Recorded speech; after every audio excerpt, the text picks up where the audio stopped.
of the Tiverton Town Council, Monday, March 24th, 2025 at 7 o'clock. Please stand for the Pledge of Allegiance. I pledge allegiance to the flag of the United States of America and to the republic for which it stands, one nation under God, indivisible, with liberty and justice for all. Madam Clerk. Oh, my apologies. Now, if we could just pause for a moment of silence in remembrance of James Goncalo, former town administrator for the town of Tiverton.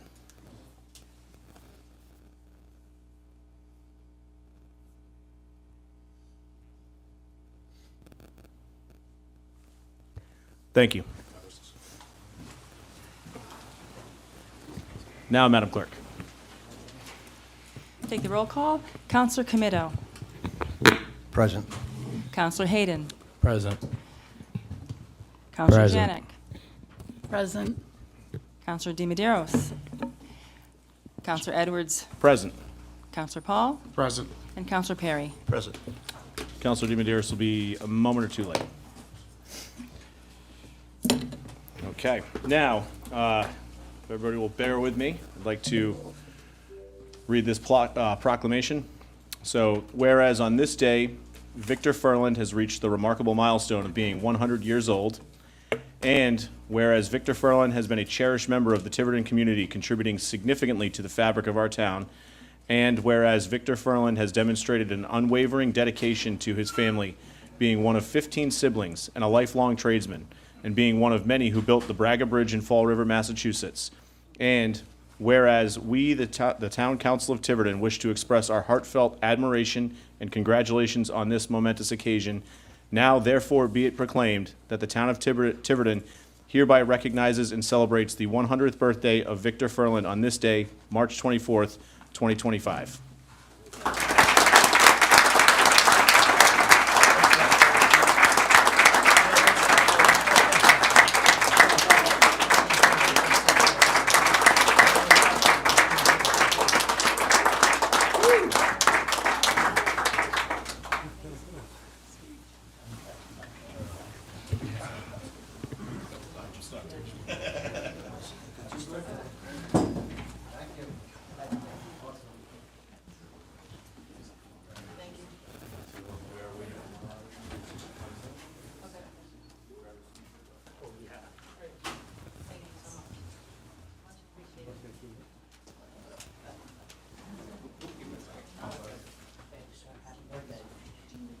That Braga Bridge, by the way, too. Hated that. The Tiverton High School. He built the Tiverton High School. The library. Yeah. Probably. Hey, but it's still standing. Every development, so don't you hear the sound. I think you should learn with yourself.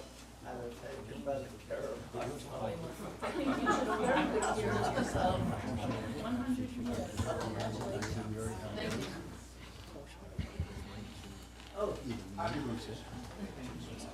So the president has, you want to say a few words, sir? Oh, you want to say anything? Do you want to say anything, sir? Oh,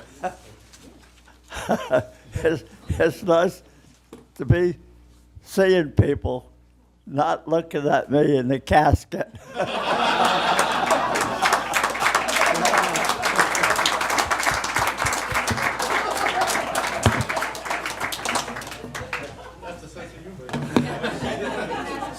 I don't think you can say anything more. Well said. All right. Exactly. Now, on to the consent agenda. Quite a few things here. So, approval of Town Council minutes, February 24th, 2025, regular session, same day, executive session.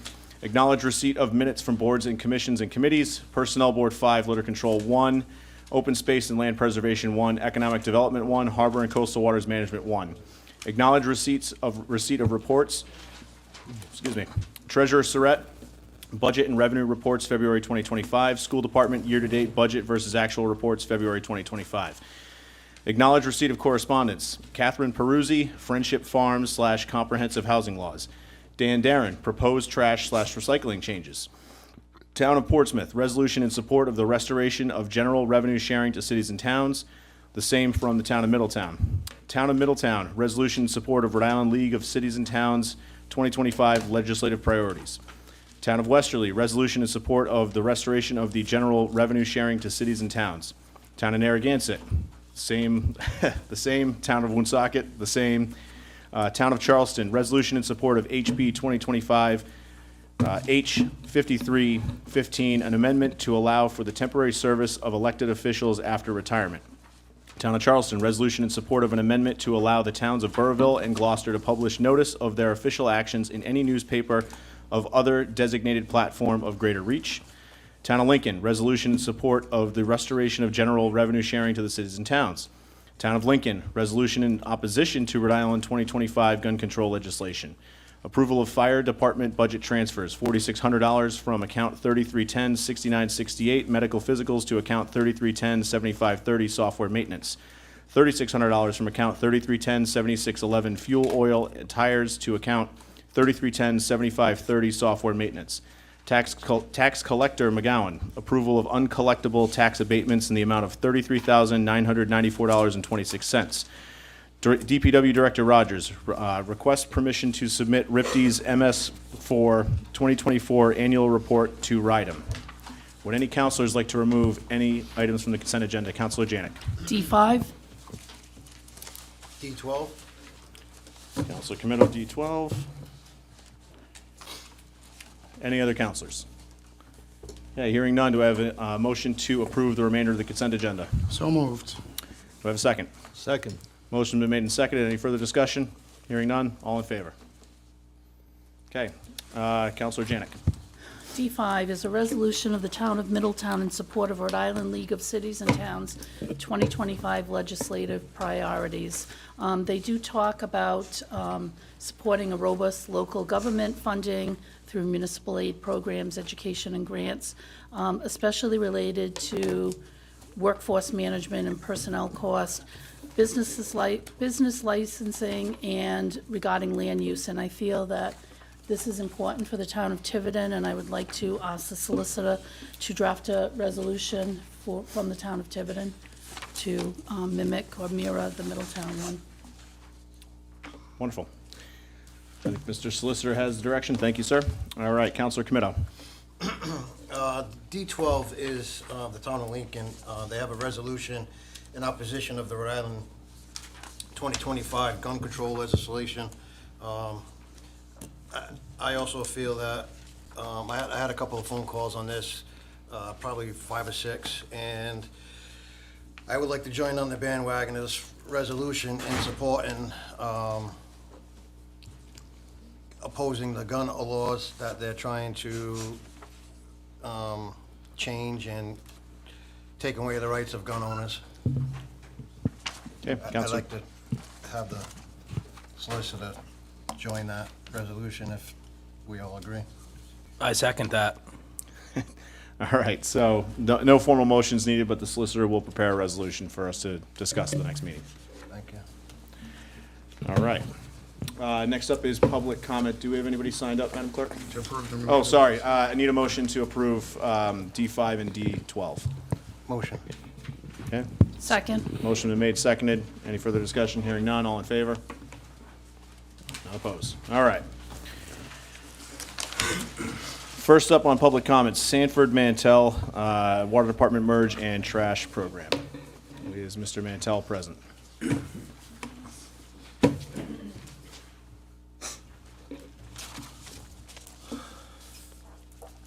If you could just please state your name and address for the record. Sanford Mantell, Budway, Tiverton, Rhode Island. I see from the agenda that the trash proposal is an ongoing program. So I got a few questions, more of a financial nature. What's the annual revenue from the bag program currently? Would you like me to address that? Yeah. Sure. So $310,000 from the bag program goes into the general fund. The remaining balance goes in to close the gap that we still have to close the landfill. That's my next question. What's the unfunded landfill liability? Off the top of my head, it's approximately 1.4 million. Okay. And if we go with the new $100 assessment, what's the annual revenue going to be from that program?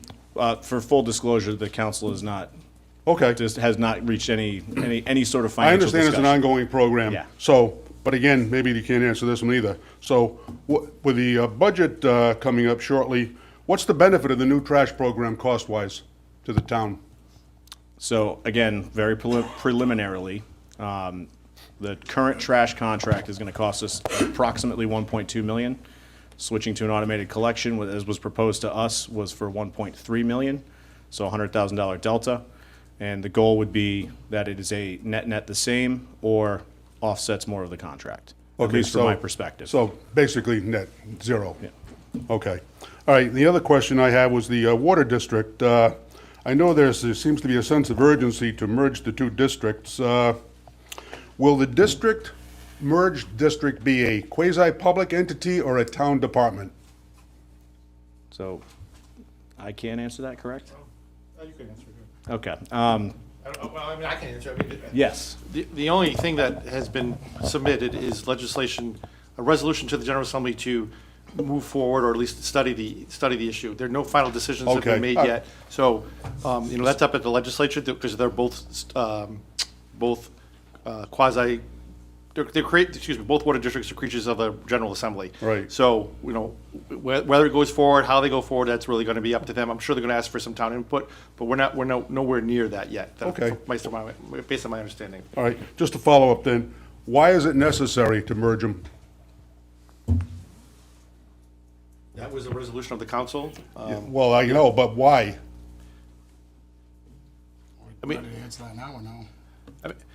It's up to you. I mean, I'm not gonna. My understanding is that the only reason why this went forward to the state at this time was, according to the council, was an informational, to gather information on putting these two entities together. Yeah, but what's the purpose? I don't know the purpose, I didn't vote for it, but all I know is that it failed that night because it was just gathering information. It was explained to me that they want to send it to the state to gather information on how the process works, how we join something together, and I think the intent is improvement of our water system.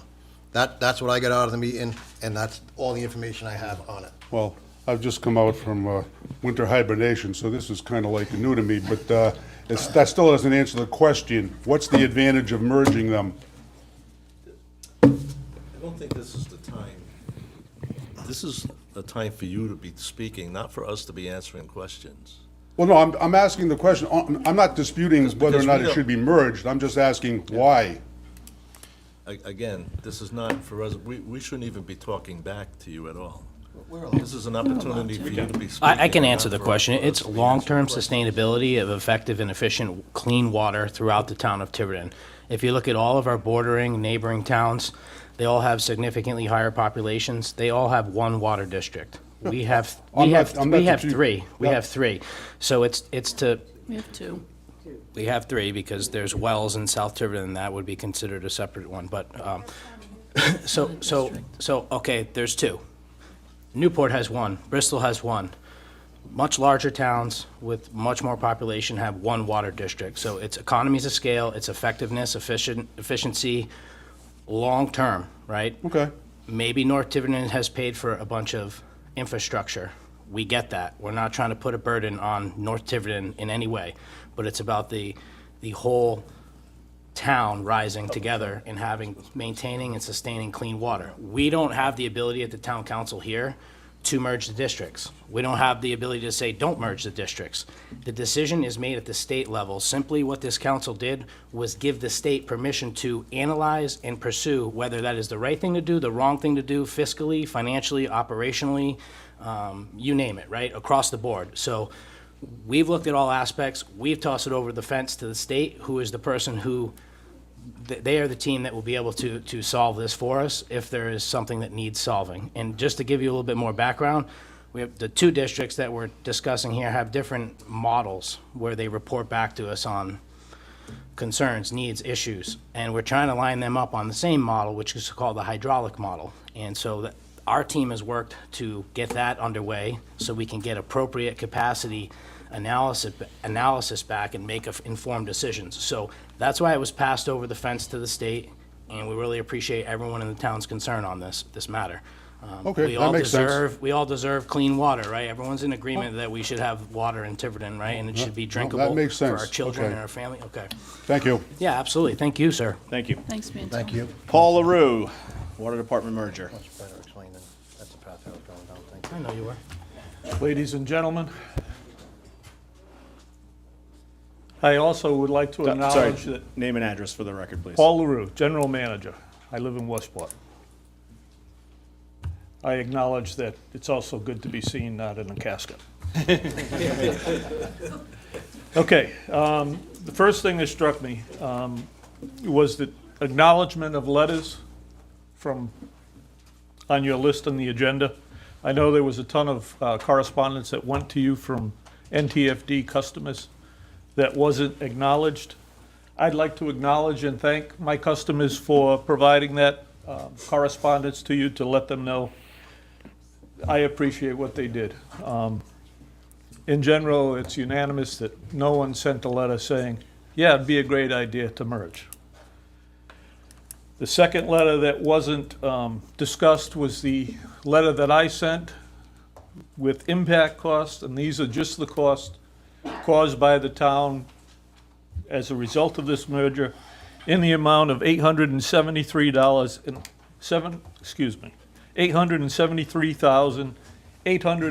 $873,866, which will be billed to the town as a result of this merger. And that's just to get the two districts to function together. That's not any upgrade. It's basically, we got metering systems that are vastly different. We've got accounting systems that are vastly different. All the reports that we have with the state will all have to be regenerated at quite a significant cost. I would like that you folks would bring that up in a meeting to discuss whether you're gonna pay or not. I mean, we're gonna bill you anyway, but, so I wanted to make that public. The other thing, just in listening to the discussion that was just had, the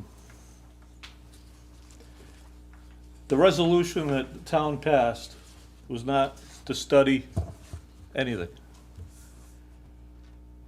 It's resolved that the Tiverton delegation to the Rhode Island General Assembly take all appropriate legislative action necessary for a merger of the two water districts.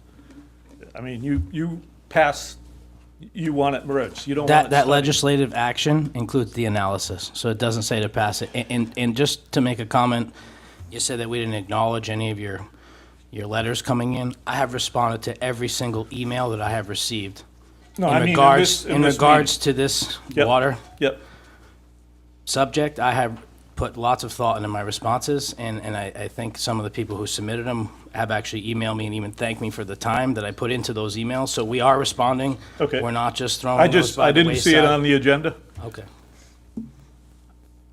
My email responses don't go on an agenda, so that's why they would not be there, sir. Okay.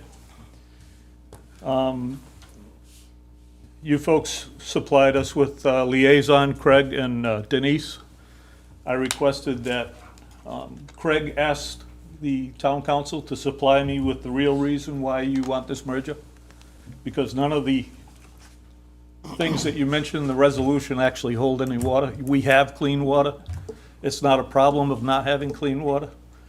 I also asked that all the information that you folks had gathered prior to making this resolution be provided to me. Craig said he didn't have anything. I don't know if you folks have something, or if you don't have anything. Paul, excuse me. Yes, I don't know what we're trying to prove here, right? My corresponding, we have a meeting tomorrow, correct? we have a meeting, yes. Okay. All the information that we have right now, we're just trying to gather information. It's been very difficult to get information from, I'm talking sitting in this seat. Yep. I don't know how many people you've talked to. I don't know how many people Stonebridge has talked to. I have zero information sitting here in this seat. So I can't answer your questions if I don't have any information. It seems like you're trying to prove a point of being disgruntled or saying that we're not trying to work or talk about the, It's about not the that at all. information. Okay. Because I'm going to take offense to that. I am trying my best to gather all the information, and my first meeting is tomorrow, so the public knows, is with you and Denise, and I also believe the administrator is going to be involved to sit down to meet with you, so we can have a conversation and discuss what the issues are. What I was asking for, Craig, is prior to making this resolution, what research was done before you put it out there? And I don't disagree with you, and I think people know how I voted, and It's so- not how you voted, it's how the town council okay. came So- to this resolution. So the problem is that I am now trying to lead and take charge and collect this information so we can bring it back to my council and look at it. Without doing that first, the procedure was not correct in my eyes. I can't speak for the council, but here we are. But I feel like we're already kind of starting off on the wrong foot. Like, it's just, let's have a meeting, let's work, let's talk tomorrow, let's work before we start spiting and casting and saying that I didn't pass on any information. That's not what I'm saying at all. It sounds like it's what you're saying, so let's meet tomorrow and go over everything. Okay. Before we start shadowing, cast, and everything out, and making false statements. Okay, I have a question for you. yes, If a merger was approved, yep, would you spearhead it, and would you help us merge the two districts? no. Exactly. Thank you, sir.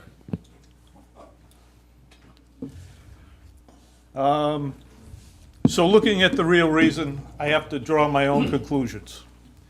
You folks have a deal working in Industrial Park with Jim Long. I'm also working with Jim. 10 years ago, when we upgraded Fish Road, we upgraded the utilities to a larger size to accommodate the industrial park. Prior to that, Stonebridge in the early 20s was supplying the industrial park with water. When the Tiverton power plant would turn on, the Ranger School would be without water. They tried to work around, tried to get Tiverton Power to fill at night. It was still a problem. Now we have Jim Long, who's got Longplex, and there's a few other people there. We're supplying them water. If a water tanker turns on a hydrant too fast, it sets off the alarm for their sprinkler system. The only hope the industrial park has of getting water is from us. Now, you might say, but Stonebridge has a valve that they can turn on and give additional water. It doesn't work that way, only because our pressure is higher, and the water would flow out, not in. So Stonebridge really can't supply any water to them. So you're admitting we have a problem with our water in town, right? I'm You admitting, just said 3 times there's a problem. If you turn a valve, there's a problem. If there's a problem over here, a school doesn't have water, but you're unwilling to look for a solution, sir. well, So, slow your roll. If I said could- when Stonebridge was pumping, there was a, Mr. LaRue, if I could just interject here, and again, we typically allot 3 minutes for people to come up for public comment. Yep. We're approaching 6 minutes now, and I understand that, some of your time was taken back by the council, but it would be helpful for the length of our agenda if we could move this along so that the others who have signed up to speak will have an opportunity as well. okay. If I could, tomorrow night, we have an emergency meeting of the Board of North Tiverton Fire. Everyone's invited. Everyone on the council's invited. Also, stipends. It's become a 10% a teapot. If I can tell you what they are now, if you want to allow me one more minute.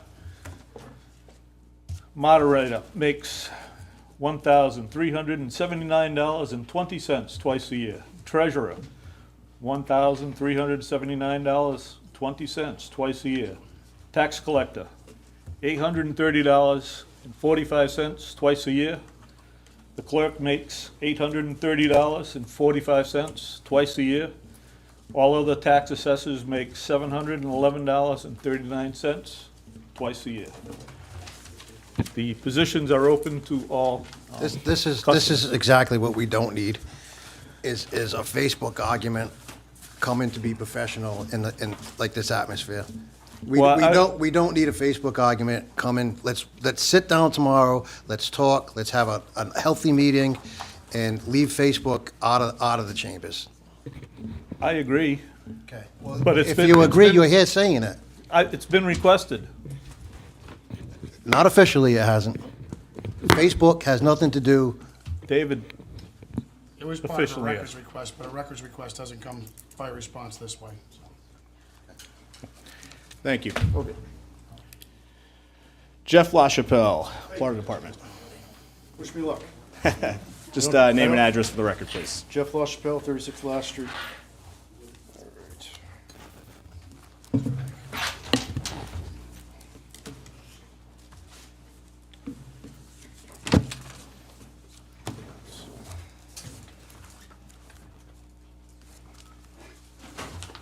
I'm being hijacked. Thank you, Mr. Verland. Thank you.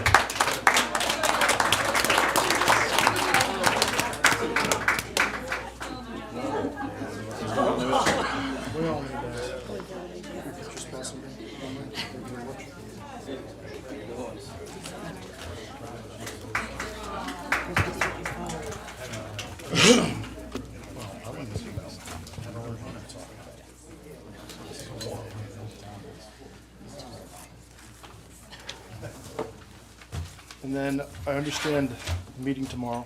I do. I think that because the resolution was already passed, that's why, I understand why is the meeting tomorrow? It should have been beforehand. That's all, I think. No, I'm just sort of say that. That's all. Okay. All right. I know you weren't. No, I know you weren't. I just wanted to say that. No, I just wanted to say that. All right. All right, ready. Good evening, members of the Tiverton Town Council. I urge the council to rescind Resolution 2025-006, a resolution requesting legislative action concerning Tiverton's water districts and authorities. The resolution was passed without sufficient consultation or information, posing risk to our town's infrastructure and future. Despite requests from Patricia Hilton, Tiverton Planning Board, and Ashley Sweet, Senior Planner, Western Sampson, to wait for Stonebridge Water Department's hydraulic model, some council members proceeded prematurely. Public concerns like those raised by NTFD General Manager Paul LaRue were ignored, and combining the districts would divert resources from maintaining current NTFD infrastructure.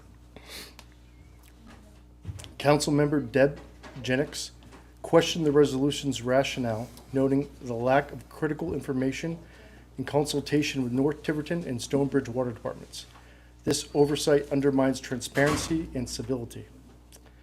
A conflict of interest also clouds the resolution. Author Council President John Edwards recused himself due to his mother, Donna Edwards, being a Stonebridge board member. The resolution passed narrowly 3-2, with Councilmember Denise Damaris absent. After the passage of the resolution 2025-0006, Representative Jay Edwards, John Edwards' father, demanded extensive documentation from the North Tiverton Fire District during a monthly meeting on March 11th to fast-track his legislation, dismissing legitimate concerns of NTFD customers and board members. Representative Edwards justified the resolution by claiming he thinks it would simplify water and access to new developments, and that is why the town council is doing it. However, when confronted with the reality that merging both districts does nothing to supply additional water capacity to the entire town, he dismissed the future problem for others to handle, saying we probably won't be here once dissolved. When told it would be our customers' problems, he went on to ask how much we got paid to sit on the board. This attitude is not only irresponsible, but also deeply concerning for long-term well-being of our town and its residents. Our water departments are vital for maintaining and upgrading infrastructure. Dissolving or merging them without a clear plan will harm our community. I urge the council to rescind Resolution 2025-006, have town council's liaisons engage with both water departments, gather necessary data, and prioritize Tiverton's residents. Thank you, Jeff LaChapelle. Thank you. Jamie French, same topic. Stiff, so it's lucky I don't have far to go. Hi, Jamie French. I live at Craig Avenue, and I want to talk about the water, but I have a slightly different issue with the water. We have a lot of current issues with our infrastructure of water in the northern part of Tiverton. And that being that in the development prior to the 1970s, all the marshes and streams, the brooks, the swamps were all put underground in piping. And that piping is breaking. No one even knows what that piping is. But immediately after that piping was put in and houses and marshes were filled in and houses were put on top of these marshes, built on top of them, a lot of houses began having issues with their basements flooding. And they were pumping 24/7, 365. And for that reason, the town of Tiverton had to build storm drains, not to carry storm water, but to carry the groundwater that's flooding people's homes. Now, over the years, we've had more issues. One house actually has water now bubbling out of their yard, and they've lived there for 16 years. Another family was pumping 24/7 until they had to go into an expensive French drain, their whole yard, and then they had to come to Tiverton, and they had to hook into the storm drain. Now, I've watched swamps by my house get maybe 3 or 4 times larger in the last few years, and they're beginning to get into people's yards. And we have so much water. My groundwater comes out of my perk test pipe. And I have, there's so much groundwater. And you say, well, development would be good if they dug some wells. It would dry us out. But Tiverton doesn't want any wells in North Tiverton. We want to merge the districts, which only seems to make more issue because we're not looking at the current problem. Tiverton wants to hire a hydrologist to look at South Tiverton to make sure that they have water in the future, but no one wants to look at the problem currently. The people last year on Bear Den Road came here and complained that they can't use their wells anymore because of groundwater that has polluted their wells, and their wells are no longer potable. Now, it's only a matter of time that people between the ponds are going to have issues as well, because we keep developing right next to those wetlands. So instead of us looking at our current infrastructure problems and the current infrastructure issues, we're not. We're thinking about the future development. We're talking about South Tiverton and the quality of the wells. I have so much water that passes over my yard. I could probably, in a week's time, fill one of those gigantic tanks up. If you walk down in North Tiverton and you walk over storm drains in dry periods, you can hear water flushing through those storm drains. On top of it, DEM, in 2010, DEM identified raw sewage coming out of the storm drain on the Robert Gray discharge and told Tiverton to clean it up. Because someone in that neighborhood, they hooked when they put in the storm drains, the neighbors directly hooked their sump pumps directly into those storm drains. Tomorrow, Peaceful Way in Tiverton. I saw on the agenda that the Recreation Committee is proposing what they're calling a summer series at Fogland Beach, and I am speaking in support of that. I do want to encourage the Recreation Committee and the town, as they consider this, to think about the fragility of Fogland Beach. It's dunes, it's a pristine place. There have been a lot of volunteers over the years that have worked really hard to keep it clean with routine litter pickups. So I just ask if you go ahead and approve this, that there be some guardrails in place for a complete cleanup after, to consider, really trying to keep people off the dunes. And the only other suggestion I have is that there were 8 nights proposed, and it might be good to start with fewer and see how it goes. And those are my comments. Thank you. This is going to go through. It's just going to vanish into the thing. Ron Marsh, regarding trash collection. There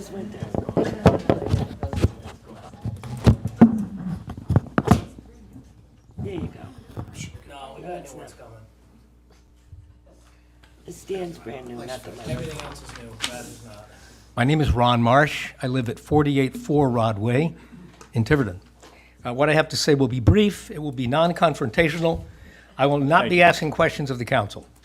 And I won't be extemporizing. I'll be reading a statement. This regards the front page article in a recent Secundit Times that reads, Tiverton looks to dump pay as you throw. Instead of the current system of purchased red bags and individual blue bins for recyclables, the new system would allot to each household 65 or 95 gallon wheeled buckets that are pushed to the road for collection every week. For a majority whose dwellings are on paved roads, this may appear reasonable and doable. But it happens that I live together with 8 other households in a small development of homes off East Road that is not serviced by town vehicles. We transport our trash bags and recyclable bins to East Road each week. For me and other households, that's a drive of a quarter of a mile in the car. Now, the wheeled containers being proposed do not fit into an automobile. So it would be close to an impossibility if we had to push 95-gallon buckets on dirt roads every week to East Road and back. And most of us are seniors. So I would like to suggest that prior to making a decision, the council determine how many Tiverton residents are in a position like ours. We hope that you can accommodate our needs for trash and recyclables pickup in a way that does not impose undue and impractical burden. Thank you for your attention. Thank you. We have one late addition, Mr. Darren, also regarding trash.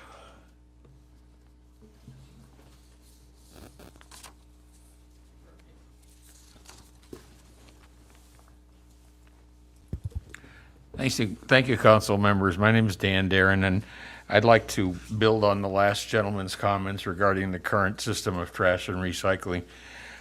I sent a letter, pardon me, to the town council about a week and a half ago, which 2 of the members were nice enough to reply to. Is Mr. Hayden. Yep. We had a nice conversation. The tall monstrosities. And on that day, with the wind and the rain, if I had time to photograph it, I would have photographed all the ones that had blown over and were spilling their contents. I live on Main Road. I live in Tiverton, so I live on the side of a ridge. Did I mention that these bins have wheels? And in the wind, they're going to take off, and you wouldn't believe. You think the current little bins for recycling are interesting in a blow, but these things have, I don't know if it's called high windage, the nautical term, but anyway, is this okay? All right. They look pretty teetery-tottery. I have a bit of a pitch to my driveway, and I'm 75 years old. Right now, I load a bin, a recycling bin and a trash bag into the car from my garage. I drive down the end of the driveway, get out with my 2 bad knees, and put the trash and the recycling there. And when I come back at the end of the day, guess what's there? An empty recycling bin, and the trash is gone. There's an old systems tenet that you do not change a system unless the new system will be orders of magnitude better than what you have. And I do not see this proposed system as being anywhere near orders of magnitude better. The existing system, to my mind, works. If you ask me personally, with no disrespect to anybody, I would say this new proposal is a problem, is a solution in search of a problem.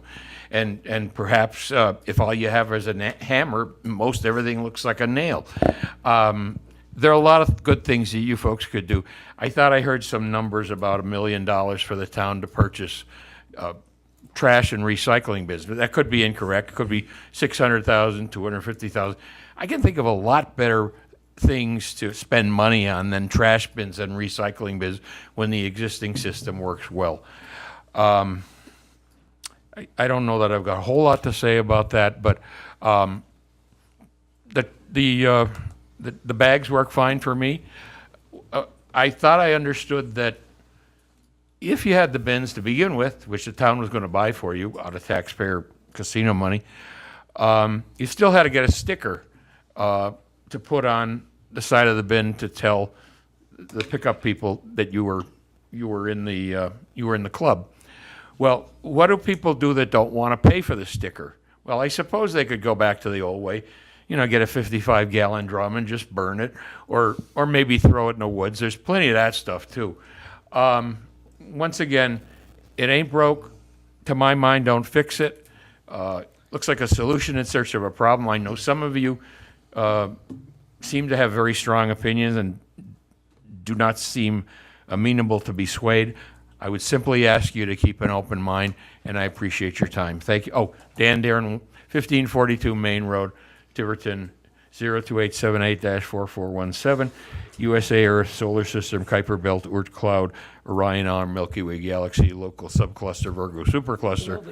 It's important to know where you are in the universe. Thank you very much. Thank you, Mr. Chairman. I do live on the side of a ridge. I just I wanted to live in make one Tiverton. comment, sir, on your orders of magnitude, where the streamlining is really coming in. There it goes. Sorry, we are fixing that, I promise. It's underway. Where the orders of magnitude come in is, you notice that the trash men get out and they have to manually pick up the bags and throw them into the back. There's going to be significant automation where the truck can attach to the barrels and put the trash in. So there are significant savings on the contract with the vendor due to that streamlining of the process.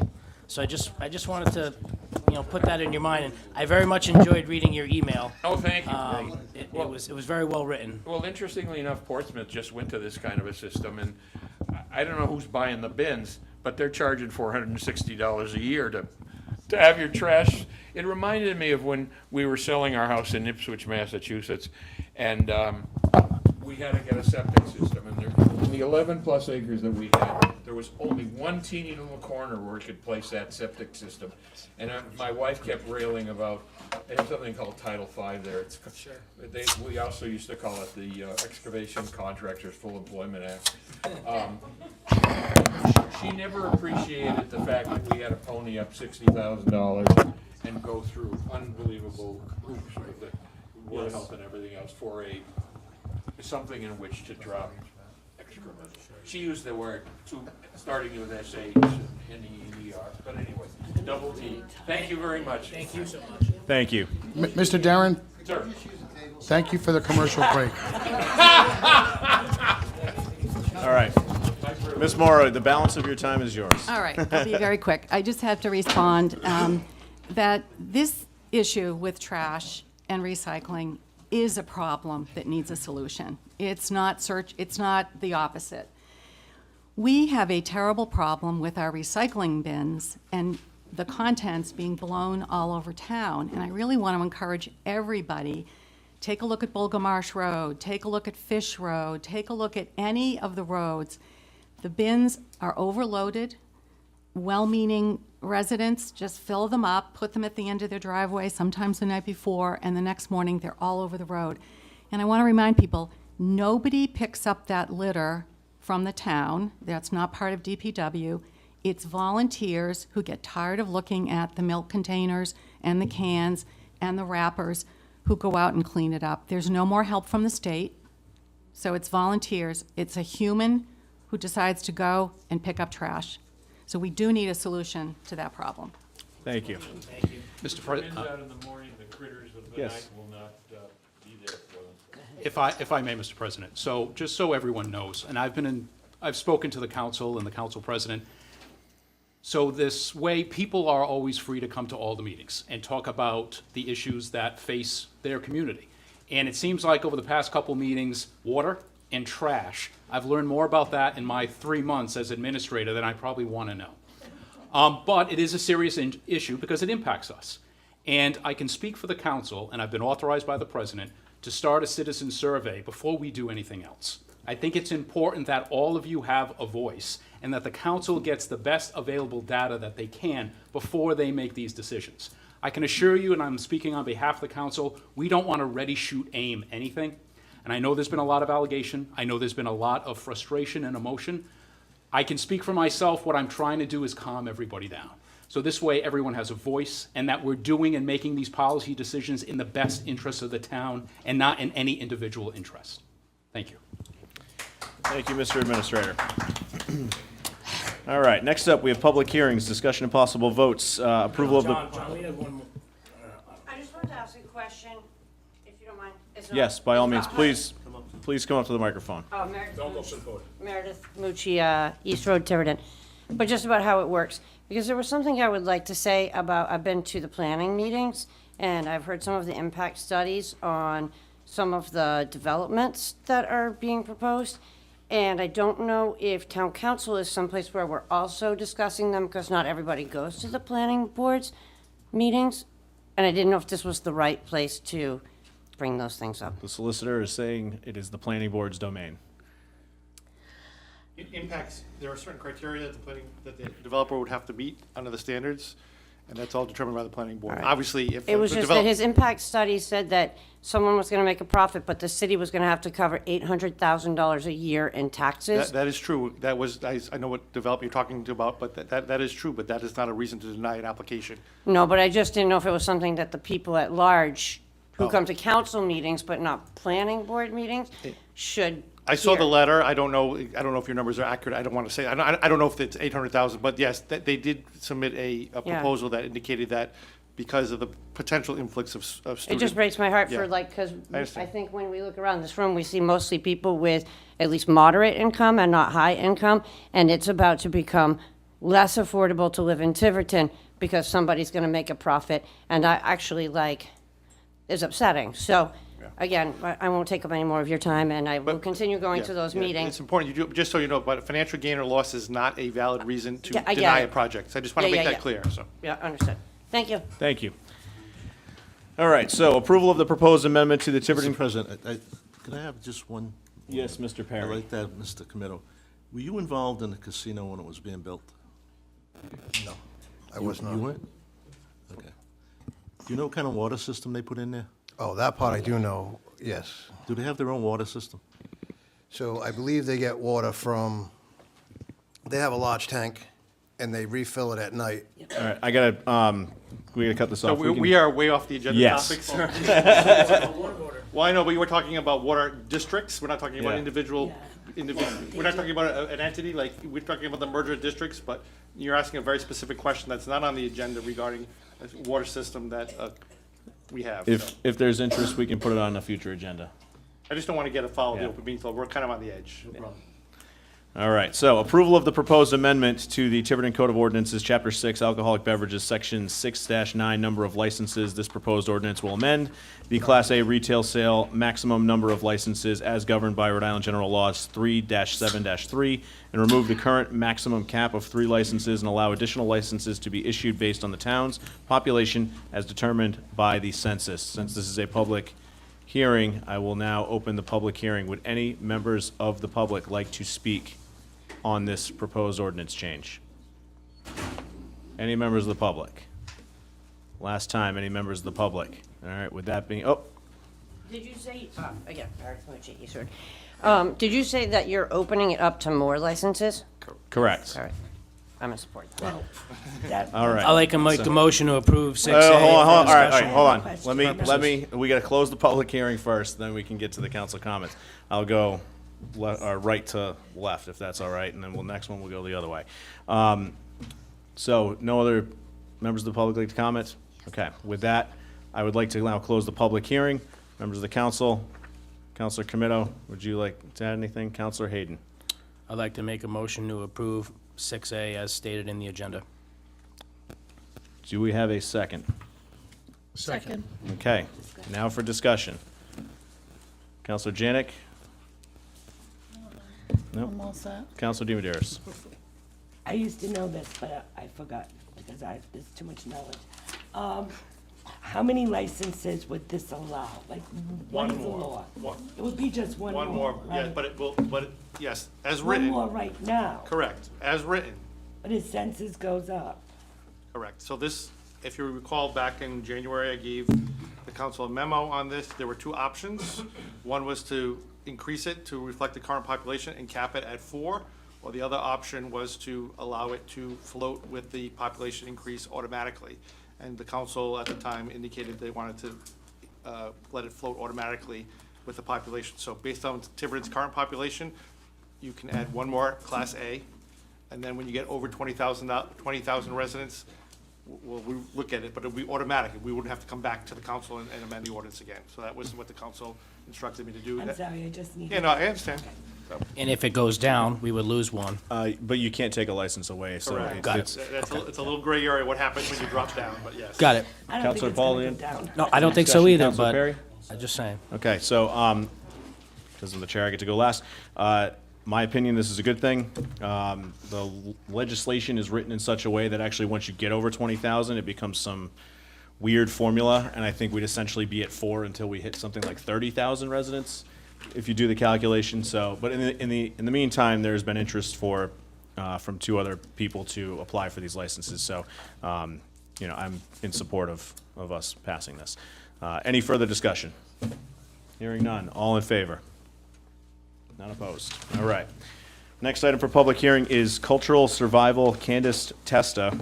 Approval of sound variance for Cultural Survival Bazaar at Tiverton Four Corners Arts Center, 3852 Main Road, on July 23rd to 24th, 2025, from 10 a.m. to 6 p.m., and approval of special event permit, which was not advertised. Since this is a public hearing, I will now open the public hearing. Any member of the public like to speak on this topic? Any member of the public? Any member of the public? All right, hearing none, we're going to close the public hearing. Any questions from the council for, it is Candyce, right? Yes. All right, Yeah, for Ms. I'd Testa. like to make a motion. Councilor Janick. You've done this a number of years, Yes, over 20. 20 years, and everything's still in place as it's been, no issues. No big changes. It's always been a success. So we appreciate Tiverton's support for this event. Thank you. Councilor DiMederos. And will there be a police detail there? like Yes, there we was in had the it for past? both days last year, and this year will be 3 days, so we'll have 3 days Perfect, worth because of the detail. traffic there gets rough. Okay. Councilor Hayden. I'd like to make a motion to approve the cultural survival number 6B as stated in the agenda. Second. All right, just to clarify, that motion is to approve the sound variance and also the special events permit? Yes, sir. Okay. Motion been made, seconded. Any further discussion? Hearing none, all in favor? Thank None you. opposed? Thank you. Thank you. Next item, council sitting as Board of Licensing, Michael Roderick requesting special event permit for Courtney Roderick Roderick Run for Recovery on July 26, 2025, from 8 a.m. to 11, this should be a.m., or a.m., correct? 8 to 11, thank you. That's a long run, John. I was going to say, if it takes me that long to do a 5K, I'm in trouble. So from 8 a.m. to 11 a.m., subject to meeting all legal requirements. Any questions from the council for Mr. Roderick? This is an event that has happened every single year. Goes off without a hitch. Eighth run. If you'd like, I think this would be a good opportunity to advertise for the run so people know. We started the run in, I don't know, history-wise, what everyone knows, but we started the run in, the first one was 2018. It's a memory of my daughter, and this is the 8th year. I think the COVID year we had it online or whatever. And so we run it every year. We usually raise about $10,000 or more. One year we raised $16,000, and it goes to a different recovery house every year. We kind of got it down to a science now. You know, we use the South Coast parking lot there, we set up there. We start, and the run starts there, and then it goes counterclockwise, down Main Road, Highland, and then back down to Main Road, and it's a 5K run. I already did this year.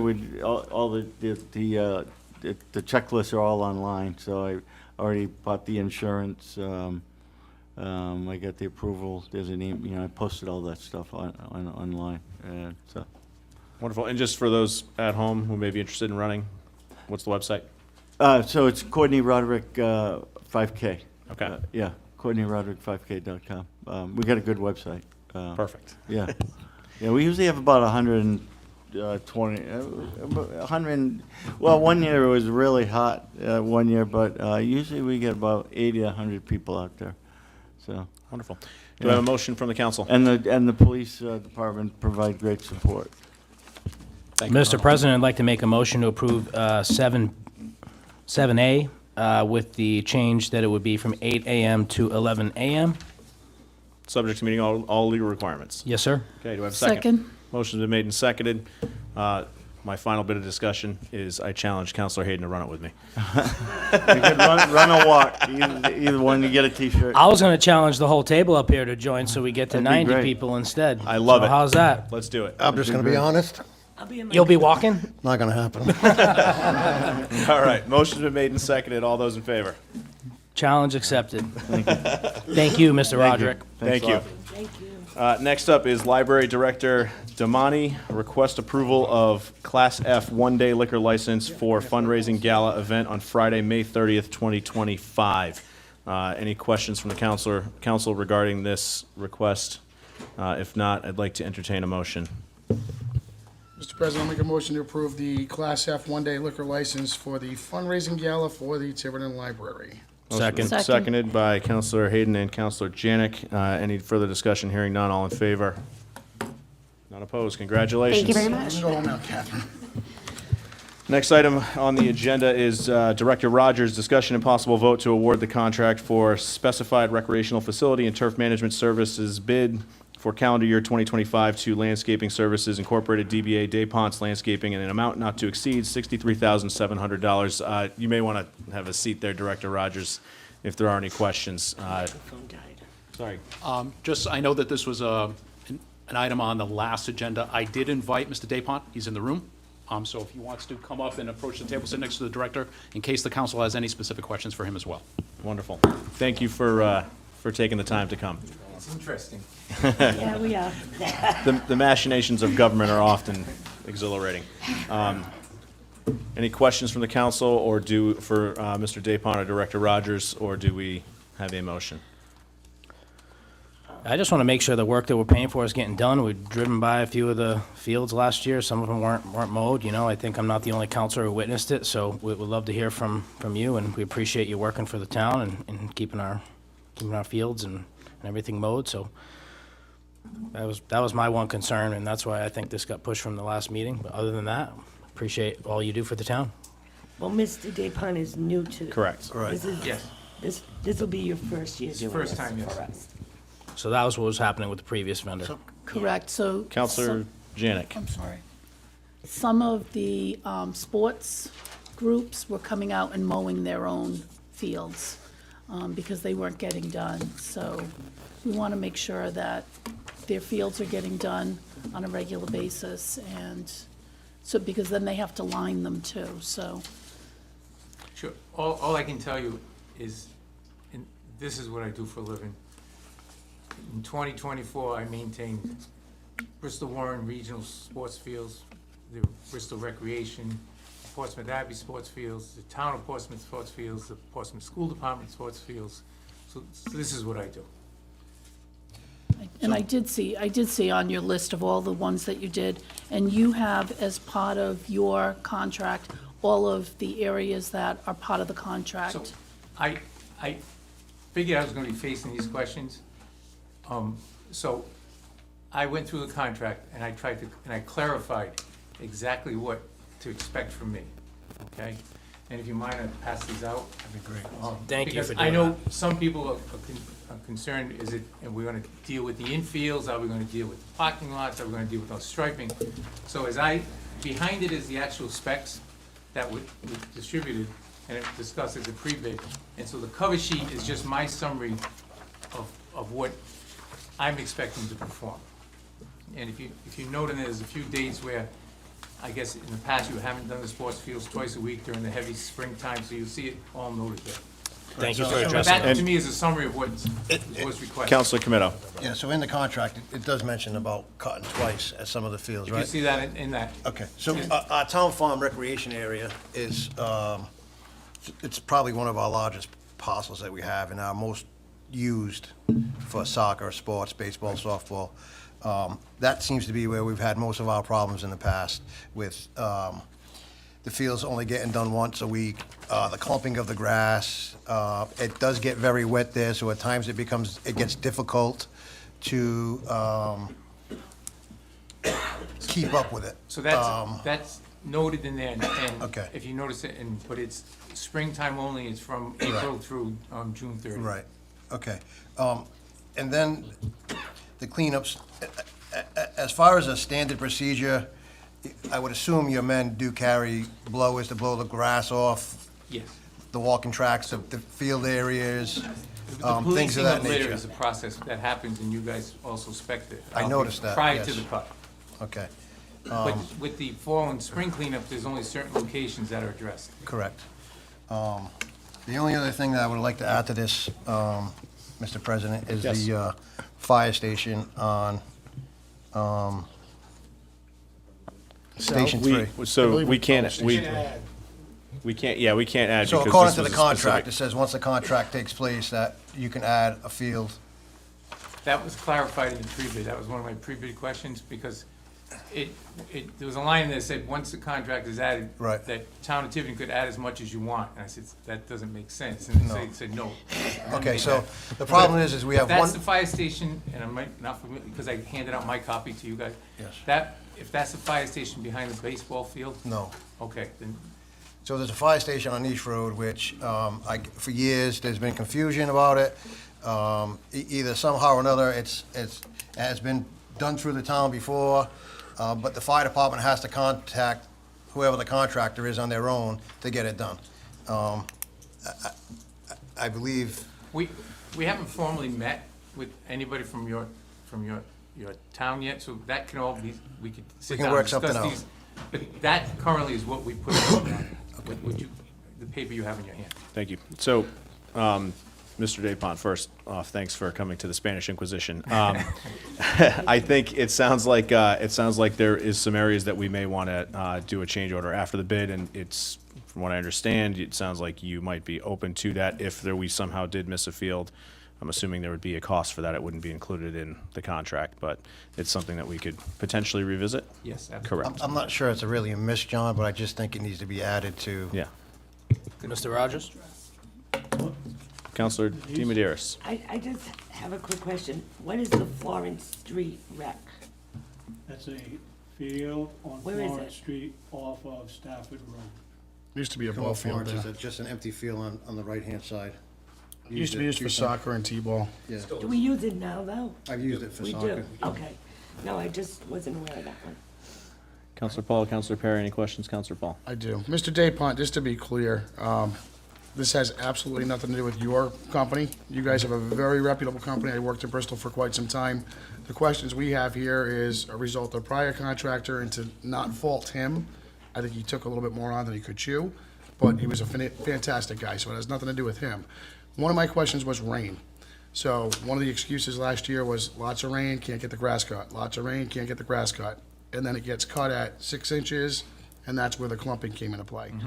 So how do you guys handle rain? Do you cut through rain like they do down in Florida, or do you guys don't cut through rain? Typically, we watch the weather, and we have additional crews that are doing different tasks that we can bring in. We look at the grass maintenance part of a contract, as that has to be accomplished every Friday. It's a weekly set. So if it's a Tuesday, Friday schedule, and we see it's going to be raining on Tuesday, we'll jump it on Monday, or we'll jump it on Thursday or Friday, and we have additional crews that can step in and do that. We pull them from different tasks. Beautiful. Councilor Perry, any questions? All right. Counselor, you've been promoted, congrats. Director Rogers. Just a few clarifications. Since I was at DPW, the Fire Station 3 has never been part of the contract. I'm not saying I'm against adding it to the contract, but it's always been the same contractor, but 100% run by the fire department. It's never been part of this contract. That's why I said we had to call the same contractor, and I am proposing now it becomes part of the same contract. Just make it one. And as I said, I don't have an objection to adding it. The second thing is, we did meet. Yes, one of your- my representatives, Yeah, yes. one of your reps. Met, we did a walkthrough as required, that was added, this year to be done with. There was a mandatory pre-bid.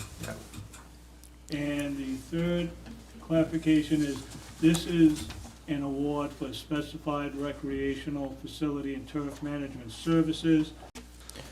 What we did, we gave a fixed price on those specifications, then we gave you unit prices on options. Got it. Same thing we've had in the past. Yeah, okay. It's no different. All right, so with that being said, I'm looking for a, Mr. President? yes, Councilor Hayden. I'd like to make a motion to approve 8A as written in the agenda. Well, that's gonna preclude you from getting the per unit Right, cost. that's, right, that's gonna, right. So you wanna approve it as bid. Just But approve if- the bid without the price.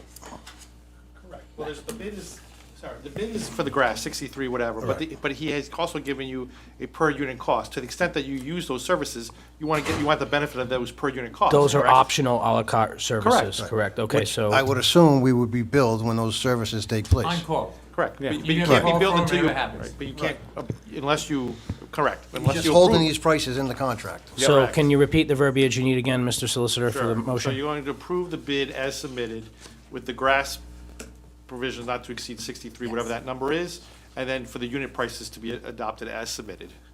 That's the motion I'd like to make. Okay, do we have a second? Second. Seconded by several councilors, okay. Any further discussion? Hearing none. Councilor Comito. So we're gonna have the discussion of adding the fire station, correct? Once the bid is accepted Yep.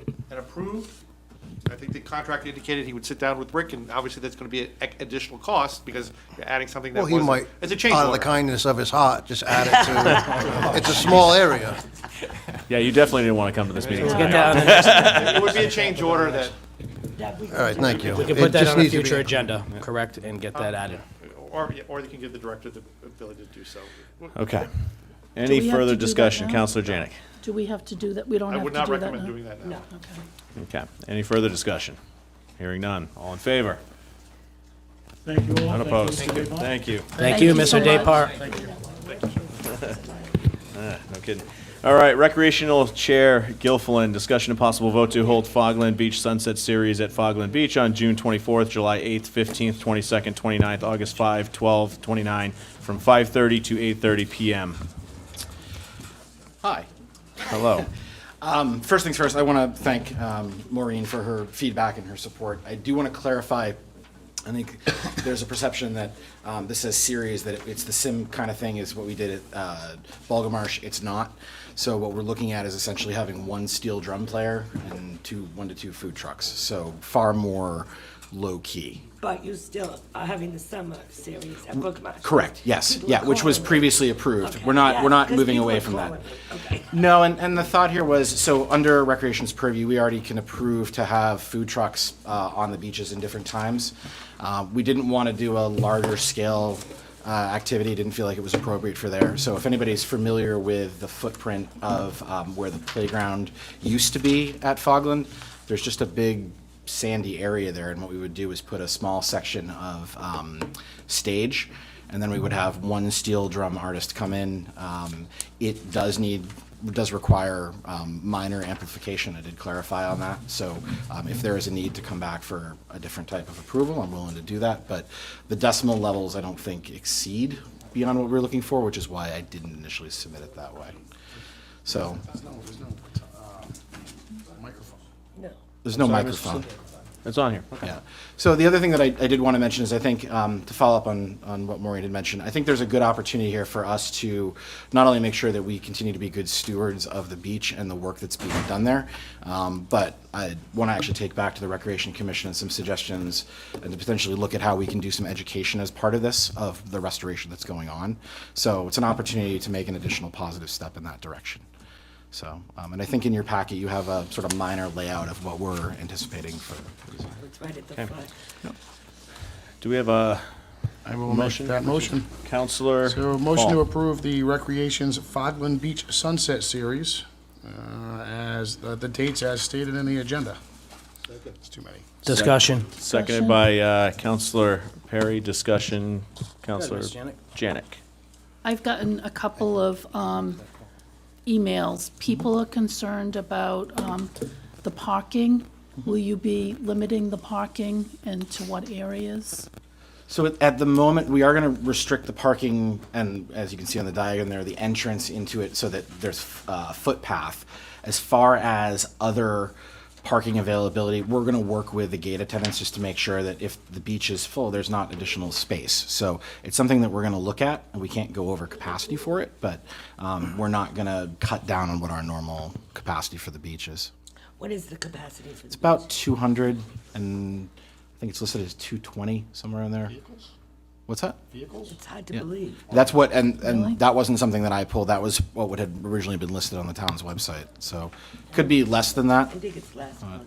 Can we get some Counselor Hayden. clarification on that somehow? Because I've been over there fighting for a spot at Fogland, and I don't think we can efficiently fit 220 cars in there. And then that brings up the question of, if there are 220 cars in there, are the bathrooms and restrooms, are those adequate to handle that kind of flow? No pun intended. Sure, so the issue pertaining to facilities comes up every year.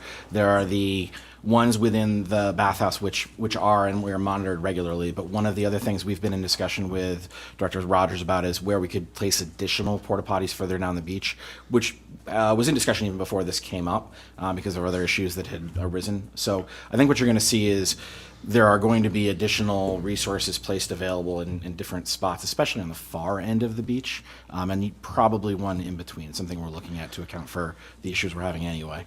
Sure, and I appreciate that, but my comment would be to try to find some alternative to Porta Johns. They're just such an eyesore for such a beautiful, pristine area, and I've gotten complaints from a lot of the residents that if there's any way we could look at upgrading or doing something to have a little something nicer, that would be much appreciated in that neighborhood there.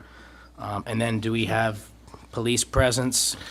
Yeah, so with every sort of interaction we do, we always connect with the police department. As far as facilities and upgrading, I would agree with you, and it's something that Recreation would love to move forward with. I think the two barriers, candidly, are because you're on a beach, there are certain restrictions that come into play, and the second part is money. So we will look to provide whatever we possibly can, and I wholeheartedly agree with you. It'd be nice to have something better there. Sure. But what is there will meet the needs for this the same way that the one at Bulgamarsh does, although we have added additional porta potties, which we'd be happy to do if there's an interest. Counselor Paul. Oh, sorry. I'm sorry, I have quite a few questions on this one, I'm sorry. So there's no electrical needed. These are going to be unplugged, acoustic, steel drums. We're not going to have dirty deeds playing, AC/DC electric guitars. It's just one drum. So to answer two different questions there will be a sort of a microphone to amplify his drums, but it is and will only be one individual with steel drums. Got So it. there will not be any additional acts. Okay, and this is the same person? Same person at every Tuesday, every Sunset Series is going to be the same drum, same, okay. Good to know. There aren't a lot of steel drum players out there. Okay, well, that's it for me. Can I finish mine? Yes, Counselor Janick. I wasn't done. There'll be cleanup after because the concerns are there are no trash cans there. So I know that you guys do a great job cleaning up at Bulgamarsh after that, so. Well, and we have, at Bulgamarsh, and I need to credit certain counselors in particular for helping with us with that. I think it's something that even with the concert series, we're looking how to improve, and we'll do the same thing with this particular activity and this event. So we have a really good setup that we can either duplicate or travel, and the process through which we'll make sure that the beaches are cleaner than when we started them. I can assure you that Stu and his team never leave until every piece of trash is picked up. I know, it's And- late nights. And we actually pick up trash that was there from other things, so. Yeah. So some of the residents are concerned that there will be, the road will be blocked and they'll have difficulty if emergency vehicles need to go down, or can the residents get to their homes Sure. during that time? Yep. And we'll be assured that the roads will be open and accessible. So what I can say is that's something that we'll specifically address with the police department to make sure that the remains a throughway. And they will be there? There will be patrols We there? are going to put in for a patrol for every single show, the same way we do with the concerts. It's going to be below the sound decibel Mm-hmm. restrooms. And then what's involved with the setup? How early do you set up? It's just one drum? My understanding is it only takes maybe he might have it set up about a half an hour before he goes on, but there's not a lot to it. It's essentially just a iPad and then the 2 drums, and then that's it. I think you might have a small table for water, but it's not a big footprint. And they were concerned about if the concerts take place during high tide, will that alter any of the parking and/or the location of the concert goers? Nope. No, because their existing parking will remain. We're not changing any of the parking places, and the playground location isn't affected by high tide currently, so it shouldn't be an issue. But sorry, go ahead. No, and then the last question was parking in the sand and getting near the sand dunes, having difficulty with cars getting stuck there, having to be towed out, and so the concern was just to stay away from the dunes. I would offer that there are designated rules within current parking for the beach, and I'll be the first to admit that people tend to push that a little bit. I think this is an opportunity for us to be hyper vigilant with it, and I would also say that my hope with this, just like when we started doing the summer concert series at Belgamarsh, is that at the end of the summer, people have a very positive reaction to it, and that we're not creating any negative energy really around it. And I'd be very happy to share information, my contact information. It's pretty much everywhere now anyway. If people have questions as we're moving along, we want to be receptive to any concerns people have, and we want this to be something that the community can enjoy. But I can appreciate the concerns. And the Rec Commission does such a great job, and they've done such a great job on the Boogamosh series. And I think that as long as they're monitoring and are vigilant, it'll be better than the free-for-all that happens on some of the other evenings when no one's down there watching. Yeah, and we have no delusions of this getting bigger. I think we're just looking at it as some great background music for people that are hanging out watching the sunset. Thank you. All right, so we have a motion and a second on the floor. I have one final bit of discussion that I think needs to be brought in here. The Recreation Department has oversight of the beaches, so it's very important for those who have concerns to understand that the Recreation Department isn't going to go in and trash a beach that they would then have to go maintain and fix and rehab. So, with that being said, all those in favor? None opposed. Thank you very much. Thank you, Chair Thank you. Gilfillen. All right, next item on the agenda is Harbor Commission Chair Cox, discussion and possible vote to request draft amendments to the Code of Ordinances, Section 14-103, renewal of existing permits to amend the date from December 15th to January 3rd to be consistent with the mooring service provider and amend the notification process. This is strictly for advertisement, correct? No, this is to ask if you want, we'll go in this direction, so. Okay. No vote, but it's like recommendation once you hear the reason behind it, I guess. Okay. Take it away. Hi, I'm Dave Banya, the Assistant Harbor Master. Used to be the Harbor Master many years ago. So Section 14-103, right now we're supposed to send out renewal forms by December 15th. That hasn't been successful, especially with the new mooring contractor that we have, Online Moorings. It makes it much simpler to send it out after the first of the year. So we picked the date of January 3rd, so we'd like to change it from December 15th to January 3rd. And we're also permission to send it out by email, which we're already doing anyways. So we'd just like to make it part of the code instead of just being general. So, we can vote on this evening? No, it's an ordinance. You have to Okay. advertise this, yeah. All right, so with that being said, if, looking for a motion to, I guess, If there's consensus that you want to do this, all right, I'm in favor of it personally, if it's gonna make their life administratively feasible. I think you have I would just say, it says consensus. possible vote, that's why I thought you wanted us to vote to do it. for you Vote to write- do it, ask me to do it right now. Right, okay. Make Do a you want- motion, do you want Mr. President. direction? He doesn't need it. All right, so this will be on a future agenda to advertise. Thank you very much. All right. Okay, next item from, Same thing? yes. Well, this is a little different. This is a discussion and possible vote to approve an increase in mooring fees. Right, so the annual fees haven't been reviewed since 2017. So we've been having some issues with fees. I came on to help Tyler out because there was a lot of lack of payment. There were payments missing from 2023, 2024, an administrative nightmare, especially with the new program. So I went and started to go after people and review the present fees. One of the problems is right now, if you look, we use a boat length fee. Right, and that mooring can go to somebody on the list. Correct. Thank you. Correct. Councilor Paul. But because we don't have, Well, to follow up on that, am I reading this correctly? You don't need a boat to get a mooring?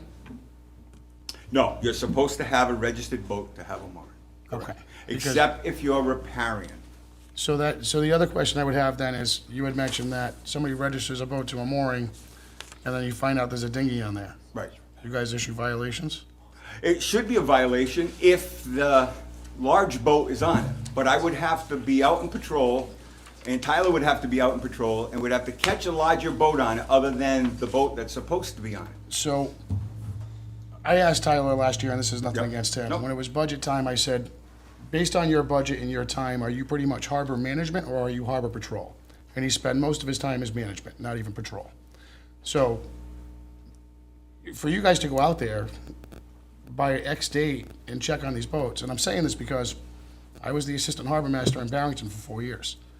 I would get in the boat, and I would literally go to every mooring, and I'd look at the sticker, and I'd look at the boat, and if the boat didn't match, they got a violation. Right. Oh, absolutely. So I don't even understand how that would be an issue there. But the smaller boat being on a, or an unregistered vessel.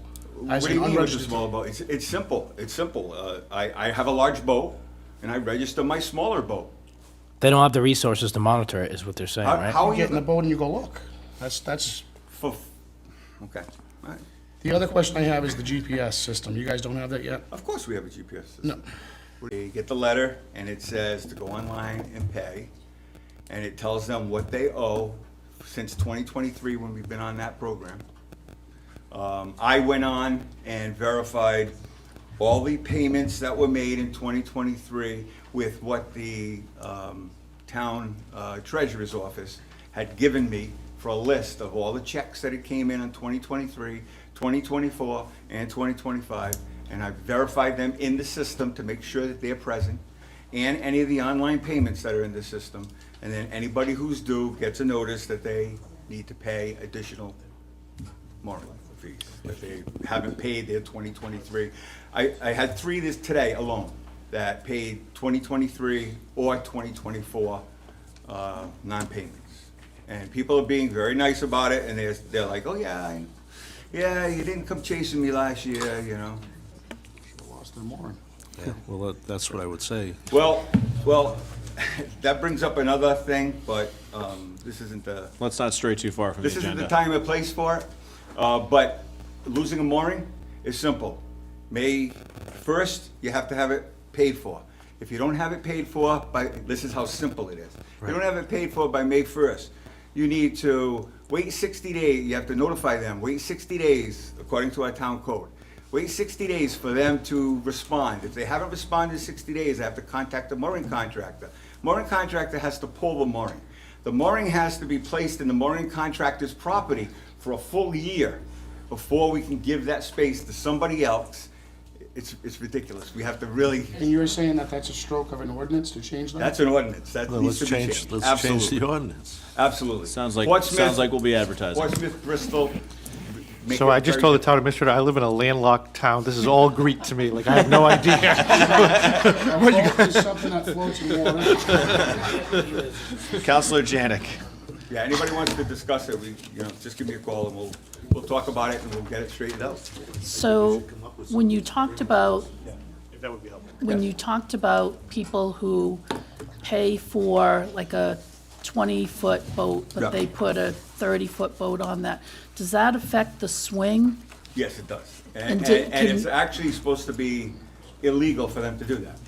Because According to it would town be. ordinance, yeah. Right, it could bang into another boat, correct? Correct. And according to town ordinance, the larger vessel, if we showed up at the mooring and the larger vessel was on the mooring, it's not registered to that mooring. And because it's not registered to that mooring, we could fine them, we could, remove the boat from the mooring and so on and so forth. Or I'm at the mooring next to it, and that big boat that's not registered there bangs into my We boat. bang into it, that's correct. That's So- correct. And I know you looked at like-sized communities and what Yes. their costs were. Yes, So- the commercial and non-residents are a little higher in Portsmouth. Like, for example, Portsmouth charges approximately $500 for a non-resident. We're gonna be $335. Because you're really only increasing a little bit. That's correct. And part of it is taken with the $7 Right. registration, so We're we're one of really the- not raising them. Right, we're one of the smaller to speak communities. Like Portsmouth has like 1,500 moorings. So, Portsmouth is a much larger community. Because they have 1,500 moorings, they have, the full-time harbor master, paid assistants, so on and so forth. They're out there all the time, they're issuing tickets, so on and so forth. It's very difficult. I mean, my stipend is very little. I do this for my love of the harbor and as a favor for Tyler, because Tyler was my assistant when I was the harbor master, and he asked me to come help him. That's the only reason I'm doing it.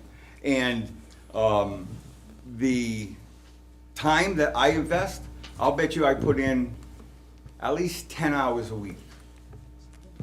At least 10 Who hours a can week say- for the little tiny stipend I get. So, Who could say no to Tyler, right? yeah, so. Thank you. Yep. Do we have a motion already on the floor? We don't. No? No, I'd Okay. like- Councilor Demidaris. I'd like to make a motion to approve, there'll be discussion, to approve an increase in mooring fees as listed. Can I make one more? Hold on, do we have a second? Second. Seconded by a couple people. Okay, now discussion. Councilor Camino.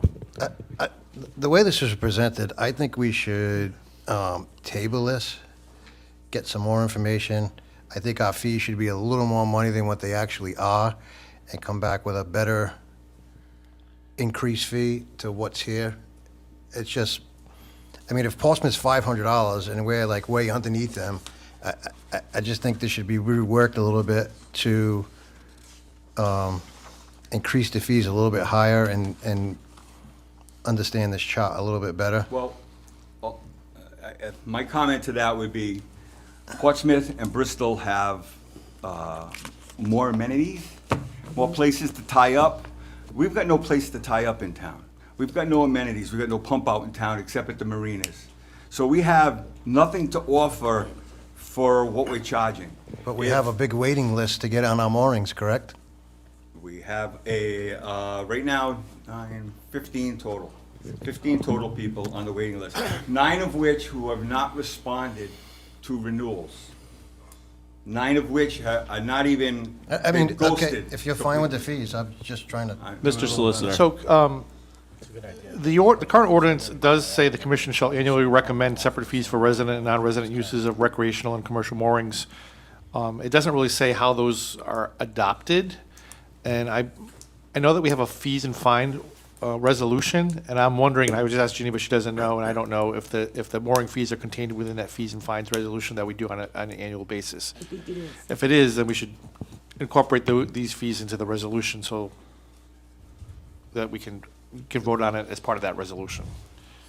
Like, So and I can can we- imagine, I think some of this language needs to be cleaned up as far as. Can we do this, Mr. Solicitor? Councilor DiMederos amends her motion to direct you to take the new fees, and if they are there, incorporate them into the fees and fines resolution to be voted on by the council. Yeah, and if they're not, we'll figure out how to do it, but, and I Okay. might need to talk to either, I have a good relationship with the harbor master, and I, meeting you for the first time, but I'm gonna need some clarification on some of these language too, because it really is not something that I'm used to dealing with. Continued You're discussion? You're amenable to that motion? Okay. Councilor Hayden. My question, awesome point about the amenities. We don't want to charge $500 that Portsmouth is charging and not offer the same value back to our boat owners and residents, right?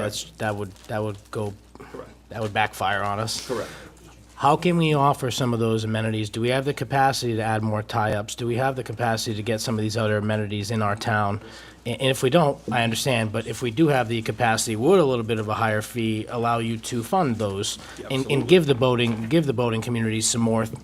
So we have the new, new old dinghy dock. It used to be the dinghy dock years back, and now last year, I guess it was used as a dinghy dock also. It was. That could be enlarged. Could the town make that a tie-up place for other boats? Absolutely. And with a $10 increase, But allow you'd have enough to go funds? through CRMC, and you have to get the whole proposal, you have to build docks, and so on. It's a slow process, but everything is, right? It seems. So, okay, well, I guess I throw it back to you. Would you rather get a little bit more money and have some funding for improvements like that so that we can offer more amenities? Or would you rather get this passed through as is, sir? Well, I think we've just been advised by our legal counsel to slow it down. Just so we're all on the same page, and I appreciate the insight, but the amended motion that's on the floor is to direct the solicitor to take the amended numbers, and if they are in the fees and fines table, to update them, and if not, he will come back to us with how we're going to do it. So it's kind of a wait and see as long as it fits, but if it fits, these are the new numbers. He also had questions about the language. I do, and I'll talk to the harbor master about it too. And anybody else who has problems. Don't, never mind. So what would be, so would it be? No, I was gonna say, I'm more involved in all the moorings right now than Tyler. Okay. I'm doing all the administrative work for him, taking care of that and getting that out of the way. So if you've got any discussions you wanna make, you're probably better off giving me a call. If you give me your number, your email before you leave, that'd be awesome. Absolutely. Thank you. Okay, is that Harbor Master acceptable? 2. Okay. That's all. Mr. Solicitor, is that amended motion acceptable? Yes, sir. Okay, all right, so motion's been made and seconded. Actually, it was Councilor Janick, you seconded the motion, right? You're gonna second the amendment? Okay, so seconded Can we by, have the motion again, please? it is to direct the solicitor to put these fees in the fees and fines resolution If they're there. if they are there, and if not, to determine where the heck they are. These weren't effective to July 1st, 2025 anyway, so we have plenty of time to do this. And we can make changes as you go along. And the fees can be changed up, down, whichever way we like, just with a vote. Correct. Okay. So the Sounds good to me. correction I was going to make was, you guys have the option, if you want, to increase these fees, to decrease these fees, or the date, we've got it saying July. Review Commission's role in charter change, presentation, and procedure to present changes to the electorate. Change, presentation, and procedure to present changes to the electorate. Chair Janick, take it away. Well, I'm glad to be back before you. Thank you for the opportunity. I was here a couple of weeks ago. I explained what we're doing as far as who the members were, what we're doing as far as our meeting schedule. We're meeting twice a month through, right now it's scheduled to October, but it may end sooner if that's how all things play out.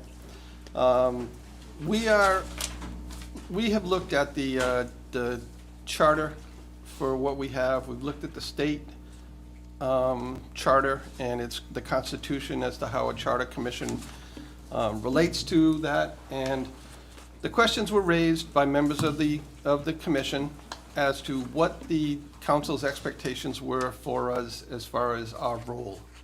Are we strictly advisory? Do you see any restrictions that you'd like to place on us, that need to be placed on us? Are there none? And that is what basically brings me before you today.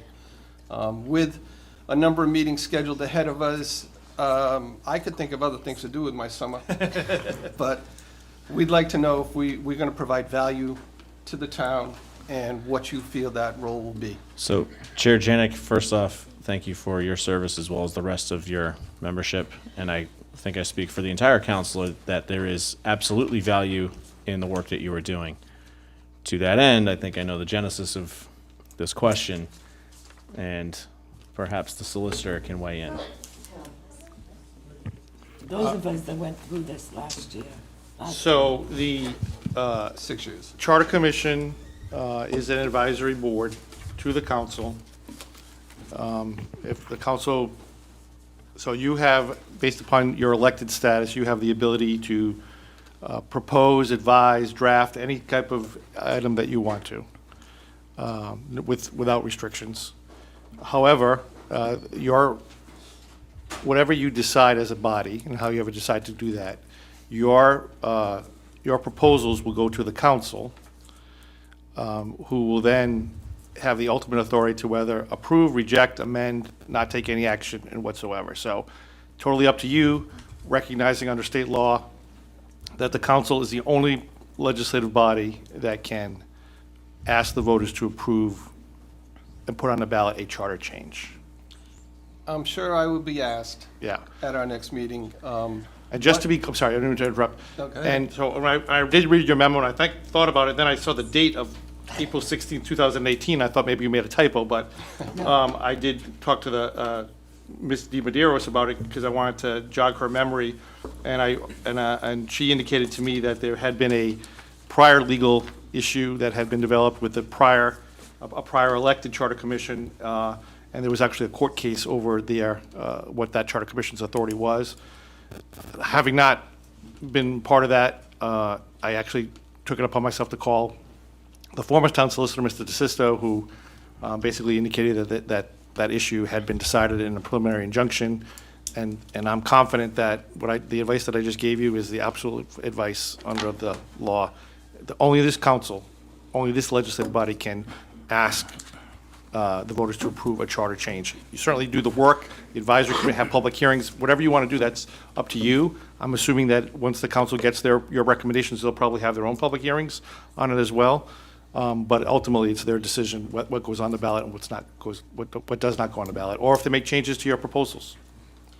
I'll sit here and I'll state as a fact that in the language in those two documents, the Constitution and the Charter, it says will, it says shall, it shall, the attorney language is not my forte.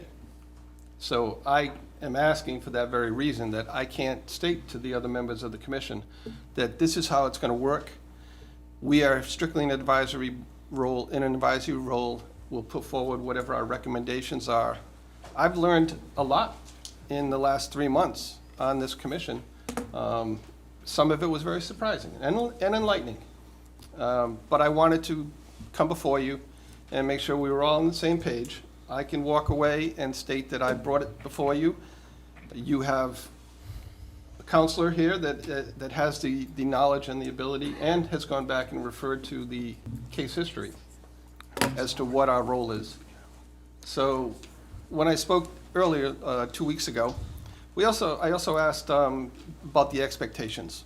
And I know that in the past, there has been a large number of changes put forward.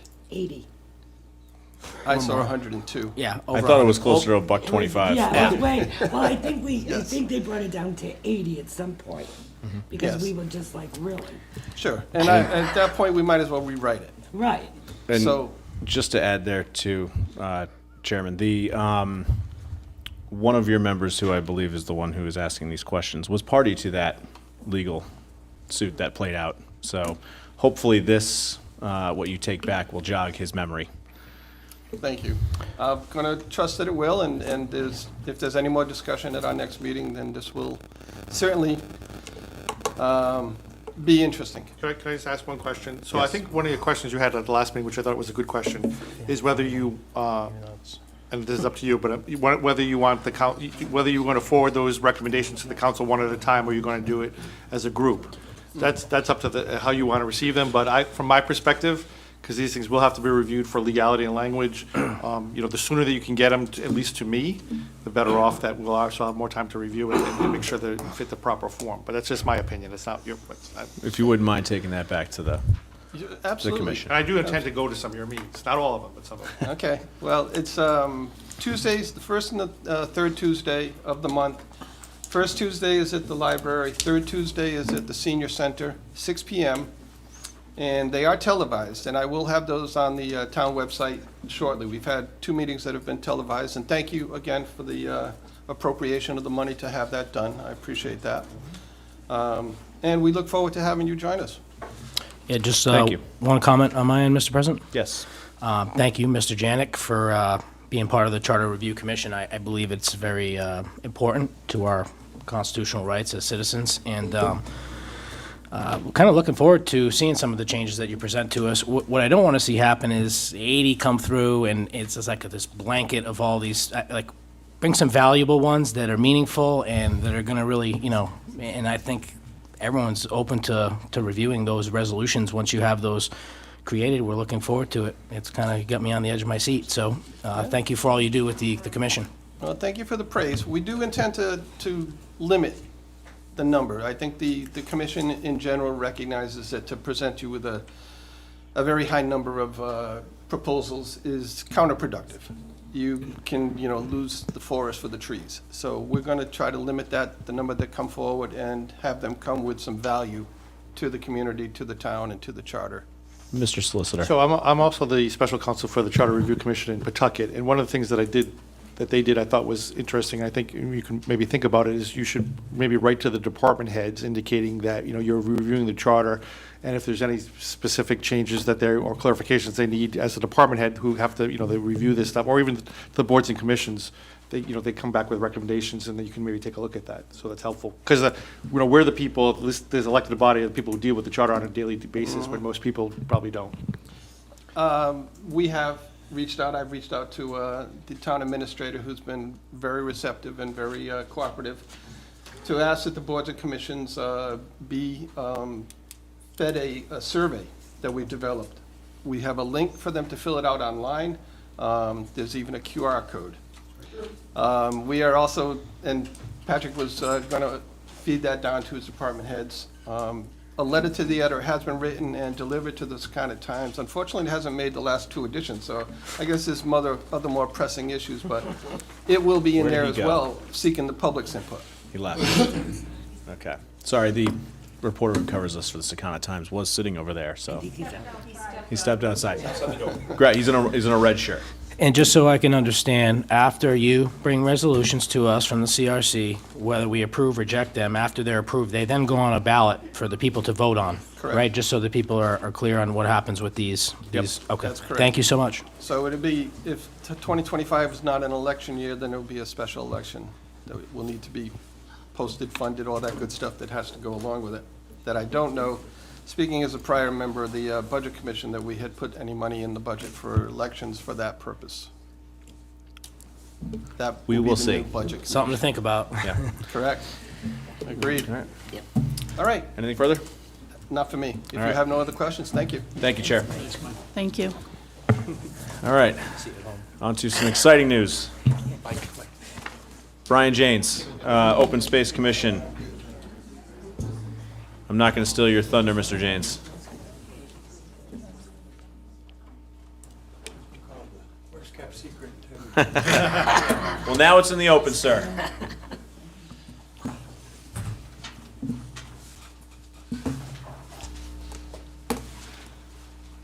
Well, gives me great pleasure to be making this statement, but after more than 20 years of work by members of the Open Space Commission and members of the Tiverton Land Trust, having numerous conversations with the Hicks family, they have agreed generously to convey a conservation easement over 48 acres of their property, about 48 acres, located at 471 Main Road. And the easement covers the entire western portion of the property, up from about the half to two-third mark, all the way down to 1,200 feet of waterfront. And I want to say again that we really appreciate their forward thinking, and they've demonstrated a very strong desire to support community access and protect natural areas. And so the purchase does not include any of the eastern portion. It won't be affecting any of the commercial properties along that edge. The purchase price for the easement is $2,630,000. That's based on a professional appraisal that came in at that price, and associated costs will probably add another $100,000 to that for legal fees and survey work and whatnot. So 2.7 or so is our target. We're happy to say, oh, and we have until March 31st, 2026 to make all the money available to close on this. Happy to say that the town council has already committed $1 million from the restricted fund, the open space acquisition fund. So that's a big boost to get us on the way. The balance of the 1.7 million will need to be raised through public grants, private foundations, business supporters, private individuals. And so rest assured you'll be hearing more from us on that. The agreement also conveys a right of first refusal for the town and the land trust should the owners decide to sell any remaining interests they have in any of the entire property. The easement will preclude the owners from any development of the premises, keeping it in its natural state in perpetuity. It will allow public access once a trail system is in place. That's going to take some management and development to do that.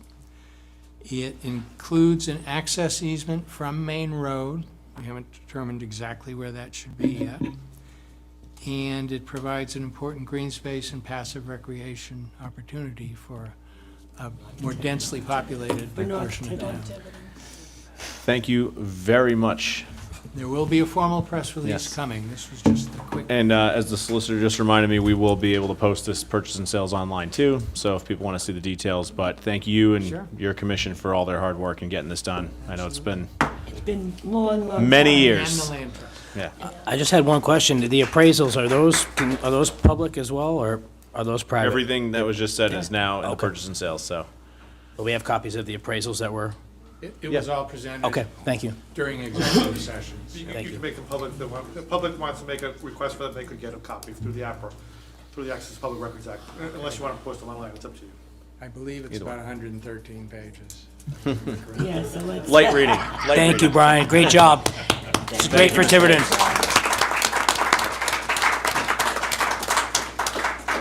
Okay, next item on the agenda is the planning board discussion and possible vote to schedule a public hearing and approve funding to advertise the proposed additional amendments to the zoning ordinance as listed in the agenda. Correct. This is just the follow-up to the meetings that we had before. Remember, there were other things that were in the yellow and the green column, or excuse me, the yellow column that needed to be reviewed. So this is the second round. So this is only to advertise it. The advertise will have a public hearing if any council members or the public has any concerns about what the contents of this review is. That's the time to mention that it would be at the public hearing.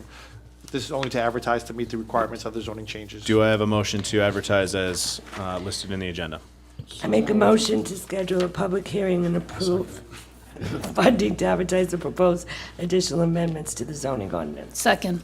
Okay, seconded by We beat you, Dave. Councilor Janick. Any discussion? Hearing none. Oh, Councilor Comito? Yes, just, I do have some issues with some of the stuff that's in here, and I will bring it up at the appropriate time. Thank you, sir. Thank you. All right, any further discussion?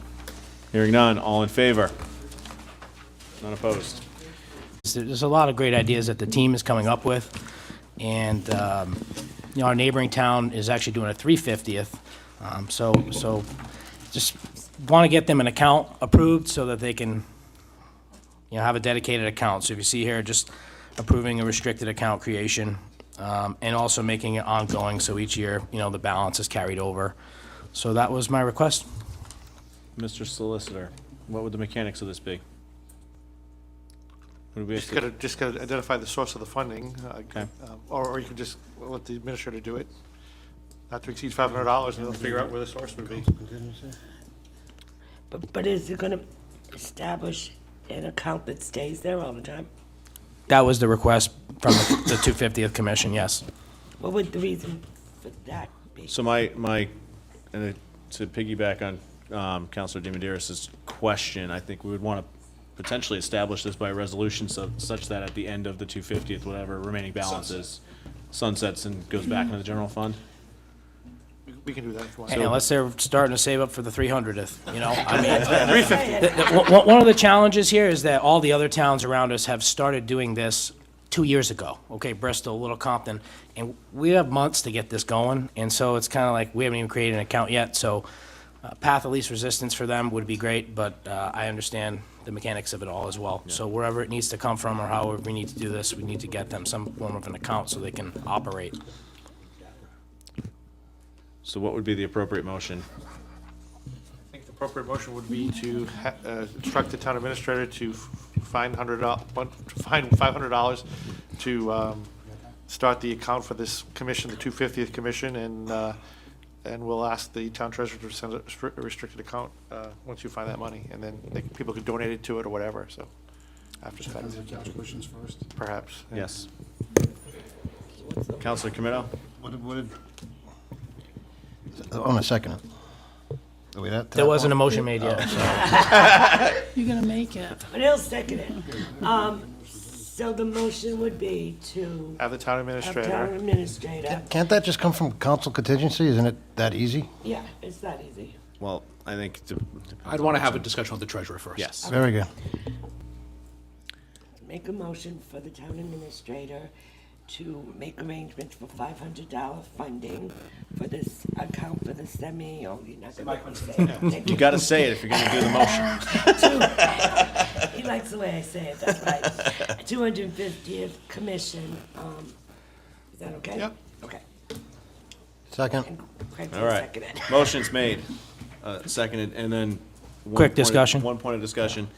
The sunset piece, will you have to do this via? We'll do a resolution after, I guess. Okay, Yeah. thank you, Because sir. I'm assuming you want the commission to have in charge of this money. You're not gonna come back to the council every time they want to spend money out of this No. account, right? You want them to be able to do it, right? And- So that will be in the resolution, I think. I'm also assuming that once we're past the semiquincentennial, the commission's going to dissolve. Correct. So then we'll do kind of an accounting of what's ever left over. All right, but this would allow them to actually go out and raise funds to populate this account. Or get other money. That's the point I was getting at, like 500 is just to get the account open so that they can start receiving donations, promote for donations and have a place to put it, right? Versus under Peter's mattress, so. Okay. All right, motion's been made, seconded. Any further discussion? Hearing none. All in favor? Okay, wonderful. Thank you. Next item on the agenda, Councilor Hayden, discussion related to current town impact fee percentage and funding allocation. Do you want to? Look at me. Yes. What's this? Or Councilor Hayden. Yeah, so I'll just look for clarification from the solicitor, please. So this impact fee that we have in place in the town of Tiverton is supposed to be reanalyzed every 5 years. And every 5 years, we're supposed to say, okay, maybe this fund shouldn't all go to this one spot, or maybe they should go to this spot. And we reanalyze the impact of the current developments that are occurring within the town, which we all know right now is a hot topic, and there's quite a few of them going up. So after doing some research and confirmed by the town clerk, Miss Joan Shabbat, we have not done this analysis that is allegedly required every 5 years for decades. So my request is that we start the process of reanalyzing and reviewing the town impact fee percentage for when a property is built by a developer, and what that number would be that they would contribute to the town that would offset, you know, the infrastructure that we need for that development that is coming in. So in my opinion, it's no-brainer, common sense, and again, to the solicitors, every 5 years we're supposed to do this. It's been decades. So unless there's some limiting thing behind the scenes that I don't know from the history of, with So- the town council and whatnot. I would No, love- so if I could just add, so it's, I know we have to hire somebody. We have to hire a consultant. It would not be inexpensive. And I believe, and I could be corrected if I'm incorrect, but the impact fees basically go 100% to the schools. This may not be an opportune time for the town to look at it, given the significant decline in school population. Well, I believe the way it's written says right now, it goes to the school. But after the analysis comes, maybe it goes to the library, because that's a new building. Maybe it goes to the new ticket shack at the beach. I don't know, maybe it goes to a new municipal building that qualifies as that new, I'm just making things up. We may build a new building that qualifies as new next year, and then we don't have this lever to use because we did not do the analysis that is supposed to be done every 5 years per the So I verbiage. think it would be appropriate, since this is not a possible vote item, but to ask the administrator to work directly with you and any other interested members of the council to take a look at what an RFP for those services might look like, so we can go out and get some bids and at least kick the process off. Believe me, I'm against hiring consultants. We are the consultants, in my opinion, right? But this is something that you need a consultant for. State law I can requires do you my to- own analysis if you'd like, but the answer is State- I going to think be, As the solicitor said, state law requires State law it. requires you to have, to show that the fee you're charging is reasonable to the impact you're claiming, so that's why you need a consultant. to so do it. right now, we're not compliant with state law. Is that accurate? Many towns are not compliant with state law, sir. It's not an excuse, but I know. towns just don't do it because it's costly, number one. And this was really probably, I think, put in during the 1980s when there was a lot of building going on, and then it kind of dropped off during the Great Recession, and then it came back. But this is something that we haven't done in a while. I just don't want to hear people complain about developments not having proper infrastructure, and this is the lever right here to get We the are collecting the infrastructure impact paid fee. for, It's right? $1,900 more or less, but it probably does not accurately reflect the impact it's having. Correct. Mr. Solicitor, that impact fee is a one-time fee, correct? Correct. So how would that affect the infrastructure, police, fire, year over year over year over year over year with one-time fee? It doesn't, you just collect it. And it, just for point of clarification, it's used to offset school bonds. That's what it's used for. That's what the ordinance says, I believe, yeah. Would they still have to follow that with the type of projects that they're developing, or is that one of the things they can just bypass? As I think the solicitor indicated, right now, they pay the existing impact fees, which goes to offset school bonds. None of these fees go into the general fund at all? And the reason why I bring it up is because a lot of the contractors who complain about paying this fee wish they had some say on where it would go, which is kind of like what Blake's idea was, but I was under the assumption that it all went to the general fund, but thank you. Until we do an analysis, we can't change where it goes, correct? Okay. So the next direction is to work with the town administrator on next steps on this project? Is that what was recommended? Yeah, so the administrator, I think, has direction. Thank you. You don't need to be involved with it. I'll look at the request for proposal once it's done, but all you have to, we have to hire somebody to do it. Okay. Next item on the agenda is Council President Edwards' discussion and possible vote to approve Resolution 2025-0013 in support of H 5784. Quick word of background, Representative Carson put this bill in. This bill closes a loophole in Airbnbs where they're ducking essentially the hotel tax. Town's missing out on revenue. This bill, if passed, would close that loophole and provide additional revenue, which in the bill is coming directly to the municipalities. So with that, I'm like a vote to approve the resolution, or a motion to approve the resolution. So be. Second. Okay, motion's been made and seconded. Discussion, Councilor Janick. I totally agree with this. But this is for Airbnbs, which I don't believe we have completed our ordinance on.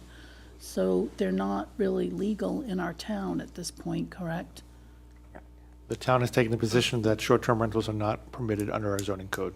Right, so, Eventually. But this is state law. I mean, Yeah. this is reference to state law. It's not unique to Tiverton. It's just saying that to the extent that someday we allow short-term rentals, the taxes should be.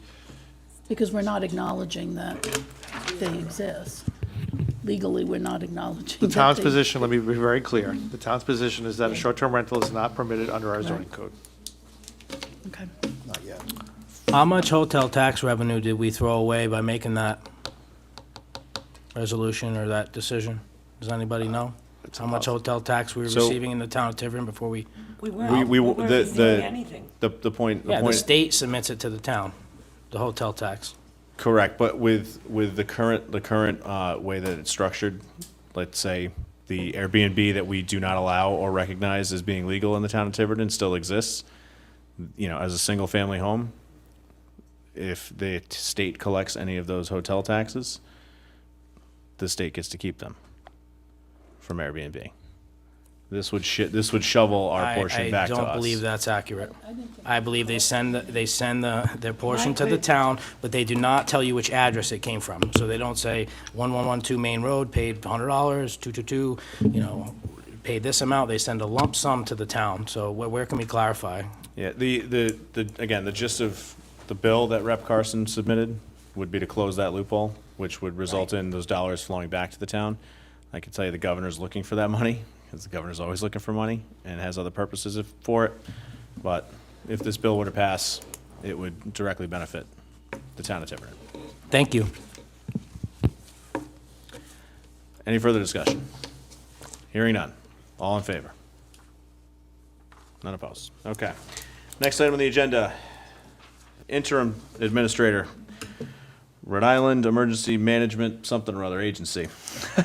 Fiscal year 2022, state and local cybersecurity. K, you missed K. You missed K. I'm sorry? You missed K on the agenda. Did you? No, No. we did K. No, I'm sorry. I checked off J and not I'm K. sorry, yeah. All right, Council President Edwards, update on housing bills. So I spoke with our state delegation. I was informed that after the discussion that we had last meeting, as it relates to all of the proposed changes to the state housing that we asked the planning board to put together for us, all of those bills have been submitted. The delegation has submitted them in the form of enabling legislation, so if for some reason Providence loves the idea of, massive density bonuses, they do not have to alter the law. So more to come from that front, but just to reiterate that, the discussion we had here with our state delegation was fruitful and has already resulted in legislation being submitted on our behalf. And why I was late today was I was at the library with our delegation, talking with the Stafford Road, what is that development called? I always Friendship forget. Farms. Friendship Farms, all the neighbors that was so concerned. And and Representative Edwards did take more, did listen to them, and there may be other things that we can do that he'll come back to us. But that's why I was late today. Yeah, and one follow-on point too, I understand that multiple other representatives from other municipalities have reached out and are in favor of these bills, so there's a lot of steam outside of the greater Providence area to get some of these changes passed. Okay, so now, interim administrator, Rhode Island Emergency Management Agency fiscal year 2022 state and local cybersecurity grant award for cyber awareness training in the amount of $26,500. Thank you, Mr. President. So this is just for your information only. This is going to benefit, and it was awarded to our school department with the assistance of the fire chief being the emergency management director. And the whole purpose of this grant is to be utilized to improve the local cybersecurity and also provide training to employees and staff of the school department.